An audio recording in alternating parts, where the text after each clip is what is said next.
Estate Sale Adventures, number 198, Shadyside. Tucked away on a quiet cul-de-sac in Pittsburgh's Shadyside neighborhood is this 1908 red brick colonial manor house, the previous home of the well-known O'Neill family. Their patriarch, Paul O'Neill, was the CEO of Alcoa and Secretary of the Treasury under George W. Bush. I absolutely loved this house the moment I stepped in, and was immediately drawn to the Crystal Newell Post filial. Traditionally, these represent the accomplishment of paying off one's mortgage. Currently, the home is listed for $2.15 million. There are 7,389 square feet, 7 beds, 6 baths, and probably won't sit on the market for very long. The dining room was very nice. The mahogany table catches your eye immediately. The window dressings, wallpaper, and chair upholstery were all the same fabric, and that chandelier was really impressive. The kitchen was massive, as you probably guessed, but it wasn't until you ventured upstairs that you find the really interesting stuff. I thought this original portrait was just lovely, and I was told it was sold within minutes of the sale opening. The brass chandelier, juxtaposed by this painting of horses, was, in my opinion, pretty aesthetically pleasing. What can I say? I like the decor. These twin beds were exceptional, but I fell in love with this lighting fixture, which started to become a pattern. The different sconces, chandeliers, and other fixtures were beautiful and bespoke for each room. The only room I didn't like was the blue and white china room. Now, when you come to a sale of this caliber, you can always expect to find high-quality antiques, which always get me excited. Old toys are pretty common, furniture is always there, and clocks are a pretty consistent find too. But here's a first, an antique spinet piano. Unfortunately, somebody had gutted it. Nice piece though, nonetheless. In one of the closets was at least a dozen different university hoods, and one set of doctoral robes. Someone was educated. Given the previous owner's political background, I shouldn't be too surprised to find photos like these littered throughout the house. Ooh, a violin, or a portable roulette table? This Woman's World cookbook had some interesting pictures, to say the least. Something for my fellow Pittsburghers, a signed Ritter's menu. And I would be remiss if I didn't show the massive laundry chute. You could throw a whole body down there. The only significant purchase was this Monopoly board game, but it's the British manufacturer Waddington, not Hasbro or Parker Brothers. All the properties have different names. Shout out to Judy from JD Llama. Great job on the sale. Make sure to check out pghestatesales.com for this week's coming sales. And thank you so much for watching. Please like and subscribe, and find me on Etsy. Estate Sale Adventures, number 199, Murraysville. I had to come to this turnkey sale as soon as I saw the photos online. The first thing was the large number of assorted lawn ornaments, in particular these Asian concrete pieces, and the terracotta planters. But if you know my old videos, you'll find this one looking particularly familiar. Inside the home were tons of interesting Pittsburgh finds, including but not limited to this commemorative plate depicting the 4th Street United Methodist Church in North Braddock, a set of bicentennial drinking glasses listing Mon Valley neighborhoods, and an interesting Pitt Law bronze relief. And it got even better.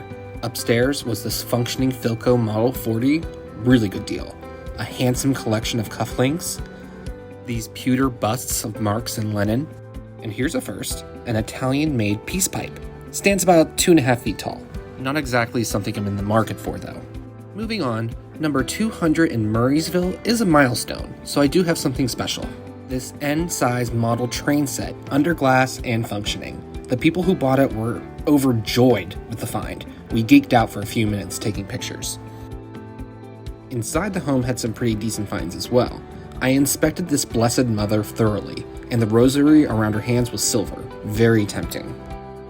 The vintage handbags were pretty cute, to be honest, and there was some pretty bizarre artwork throughout.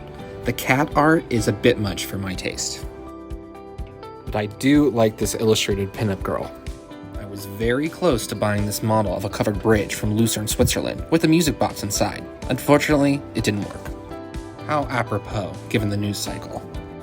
Number 201 in Squirrel Hill is a house that I've been to before, last year for a sale, but this time you get to see the whole house.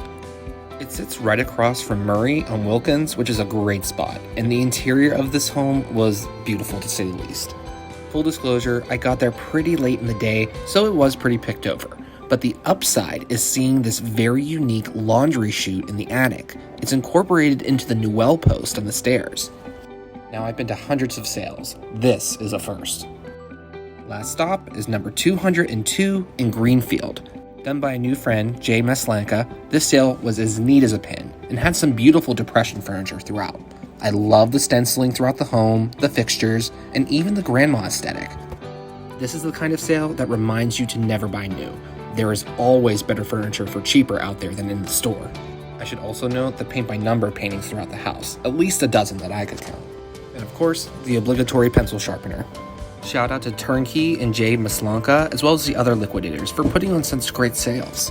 Be sure to check out pghestatesales.com for this week's coming sales. And thank you so much for watching. Please like and subscribe, and find me on Etsy. Estate Sale Adventures, number 203, Squirrel Hill. First stop this Saturday was a garage sale, right on Beechwood in some high-end townhomes. The art prints were pretty cool, but my favorite find was this family affair lunchbox, with Mrs. Beasley of course, and this strange image of Buffy and Sissy on the side. Next stop was number 204 in Regent Square. I love a turnkey sale, always super reasonable. Pittsburgh finds are always great, like this Alderdice yearbook, and especially this What's Cookin' in Monroeville cookbook. Brownie cameras are interesting, but this one needed some TLC. Kitschy clown statues are typical. Ladies' hats are definitely in need of a comeback. The hardest to pass up was this vintage recipe organizer, filled to the brim. Downstairs was this magenta women's bicycle with tassels, and I spotted this functioning cuckoo clock on my way out too. Number 205 in West Homestead was definitely the pick of the litter today. First off, this beer poster from 1977 was a blast from the past, along with this portable Fisher-Price toy record player, a Paymaster adding machine, and tons of comics, the really expensive kind. I really appreciate the collection of Pittsburgh Press newspapers, especially the commemorative editions. Printed in 1959, they showed illustrations of the past, a future of flying saucers, the significance of the steel industry, and best of all, how Salk declared victory over the polio virus. A reminder to get vaccinated. The Pittsburgh swag did not stop there. There was a panoramic illustration of downtown, a chalkwork relief of the point, a mint condition whatever it takes Pittsburgh Steelers record, a Rock'em Pens 1991 Stanley Cup playoff towel, and this very nice collection of bobbleheads. Now most sales have at least one themed collection. This one had a mushroom kitchen. It's not the first time I've seen this set, but it is the first time I've seen this clock. My friend nabbed it for a great price. Other finds included this auto harp in great condition, a vintage radio, a Mickey Mouse Magic Show piggy bank, a bowling pin from the nearby Forest Lanes, and some rainbow salt and pepper shakers from California. Shout out to Turnkey and the other liquidators for doing such a great job. Check out pghestatesales.com for next week's sales, and thank you so much for watching. Please like and subscribe, and find me on Etsy. Estate Sale Adventures, number 206, Tarentum. It's been a minute, so let's kick this off with one of my favorites, the Turnkey Warehouse in Tarentum. It's definitely worth the trip if you've never been, and it's different every time you go. Model trains are a consistent find across the board, as well as dolls, newspaper clippings, and of course photographs. I took a minute to peruse and noticed these Atlantic City pics from 1936. The rear end of Lucy the elephant caught my eye. A few other finds included an infant nursery scale, a very rustic-looking wooden trunk, a Mount Washington Railroad jigsaw puzzle, and amongst the jewelry, I spotted this familiar token. If you know what it is, please comment, and rest assured it has nothing to do with sports. Thank you so much for watching. Please like and subscribe, and find me on Etsy.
Estate Sale Adventures number 207, Forest Hills. I'm really glad that I went to this family-run sale. They were super friendly and had a beautiful home. There was plenty of the usual fare: glassware, statuary, antique books, kitchenware. This 1940s silver jigger definitely caught my eye. But the standout by far was the antique clock collection. There were literally dozens in every room of the house. I was told by the family that most of them actually do function, but who would want to wind all these every day? My favorite one by far was this Calmont baking powder advertisement clock. The ones in the basement needed some TLC, but definitely worth perusing. There were some other local finds too, including this peculiar print by Moss depicting Mennonites on the incline. I mean, why not? Getting to browse a sale like this keeps me motivated to do sales every weekend. Thank you so much for watching. Please like and subscribe, and find me on Etsy. Estate Sale Adventures number 208, Tarentum.